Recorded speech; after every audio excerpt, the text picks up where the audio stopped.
Você já imaginou como seria reencontrar alguém que te traiu da forma mais cruel possível? E mais do que isso, ter o poder de fazer justiça com suas próprias mãos? O que você faria se, depois de anos de sofrimento, tivesse a chance de estar diante daqueles que te causaram dor?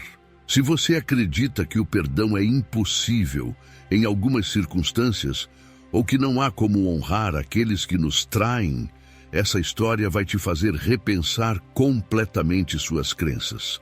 Além disso, nos desafia profundamente a refletir sobre nossas próprias lutas espirituais e o propósito do Senhor para a nossa vida. A fome que assolou a terra foi algo sem precedentes. Conforme José havia interpretado nos sonhos de Faraó, após 7 anos de fartura, seguir-se-iam 7 anos de escassez severa. Gênesis 41, 29 e 30.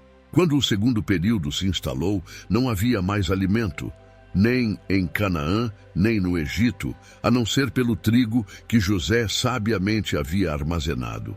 Deus, em sua soberania, usou José para preparar o Egito para essa calamidade, mostrando que mesmo nas adversidades mais profundas, há um plano em andamento, aguardando a hora certa para se revelar. Os irmãos de José, ainda vivendo com seu pai Jacó em Canaã, ouviram falar que havia comida no Egito. Movidos pela necessidade, eles foram até lá, sem saber que o destino estava prestes a unir seus caminhos ao de José novamente. Aqui vemos um primeiro sinal de como Deus usa as circunstâncias adversas para mover seus filhos em direção à sua vontade. Assim como naquela época, hoje também somos levados a enfrentar situações difíceis que muitas vezes nos impulsionam a buscar soluções em lugares inesperados. Em nossa vida contemporânea, somos frequentemente empurrados pelas crises. Problemas financeiros, familiares ou emocionais podem nos levar a fazer escolhas difíceis. No entanto, assim como a fome trouxe os irmãos de José ao Egito, nossas lutas podem nos guiar a um encontro com Deus, revelando que Ele está no controle. A fome, na história de José, nos ensina que Deus utiliza até a escassez para executar seus propósitos, e isso nos desafia a confiar em seus planos, mesmo quando não entendemos o motivo da provação. Quando os irmãos de José chegaram ao Egito, eles se dirigiram a José, que agora era o governador responsável pela distribuição de alimentos. No entanto, eles não o reconheceram, pois José estava vestido com trajes egípcios e ocupava uma posição de grande autoridade. Gênesis 42, 6, 8. A ironia desse momento é marcante, pois aqueles que o venderam como escravo agora estavam diante dele, pedindo ajuda. José, por outro lado, os reconheceu imediatamente, mas decidiu não revelar sua identidade de imediato. Ele testou seus irmãos, acusando-os de espionagem, a fim de verificar o estado de seus corações. Esse primeiro encontro foi carregado de tensão emocional e espiritual. José estava em uma posição de poder absoluto e poderia facilmente ter se vingado de seus irmãos pelo mal que lhe haviam feito. No entanto, ele escolheu sondá-los para entender se haviam mudado. A severidade inicial com que os tratou era um reflexo não de ódio, mas de sua estratégia para provocar reflexão e arrependimento. É interessante pensar que muitas vezes Deus também nos prova de formas que parecem duras, mas que visam testar nosso caráter e preparar nosso espírito. Essa cena se aplica à nossa vida contemporânea de maneira poderosa. Quantas vezes enfrentamos situações em que poderíamos reagir com raiva ou amargura, mas somos desafiados a adotar uma postura de paciência e análise. As provações podem ser oportunidades para exercitar o perdão e a sabedoria. No nosso dia a dia, quando confrontados com pessoas que nos magoaram, podemos aprender com José a dar um passo atrás, analisar a situação e perguntar a nós mesmos: como posso agir de maneira a refletir o caráter de Deus? Após o primeiro encontro com José, os irmãos de José enfrentaram um desafio inesperado. Ele reteve Simeão como prisioneiro e exigiu que os outros irmãos voltassem a Canaã, trazendo Benjamim para provar que não eram espiões. Gênesis 42, 24. Essa decisão de José não apenas aumentou a tensão entre os irmãos, mas também colocou-os em uma posição difícil com seu pai, Jacó, que já sofria pelo suposto desaparecimento de José. Além disso, durante o retorno, os irmãos descobriram que o dinheiro que haviam pago pelos mantimentos fora misteriosamente devolvido, o que os encheu de grande temor, pois temiam serem acusados de roubo. Ao chegar de volta a Canaã e relatar os acontecimentos a Jacó, o pai foi consumido por aflição e medo. A devolução do dinheiro parecia ser um sinal de desonestidade aos olhos do Egito, e a prisão de Simeão gerou ainda mais angústia. Jacó enfrentou um dilema angustiante: deixar Benjamim, o último filho que lhe restava de Raquel, viajar ao Egito ou correr o risco de perder Simeão para sempre. O medo e a desconfiança dominaram a situação, e Jacó, em sua tristeza, lamentou dizendo: vocês me privaram de meus filhos. Gênesis 42, 36. A tensão espiritual aqui é palpável, pois muitas vezes, diante das incertezas, o medo tenta suprimir a nossa fé. Esse momento também nos ensina uma lição profunda sobre confiança em tempos de crise. Na vida contemporânea, quantas vezes somos confrontados com situações que parecem injustas ou fora de nosso controle? Assim como os irmãos de José temeram as consequências de algo que não haviam feito, também nos deparamos com injustiças aparentes. Jacó, apesar do medo e da desconfiança, foi forçado a confiar na providência divina. Em situações similares, somos desafiados a confiar que mesmo quando as coisas parecem erradas aos nossos olhos, Deus está operando um plano maior por trás de cada detalhe. Na segunda viagem ao Egito, quando os irmãos retornaram com Benjamim, José preparou um banquete em sua casa. Gênesis 43, 16. Esse momento foi carregado de tensão, pois os irmãos ainda temiam o que poderia acontecer com eles, especialmente devido à devolução do dinheiro da primeira viagem.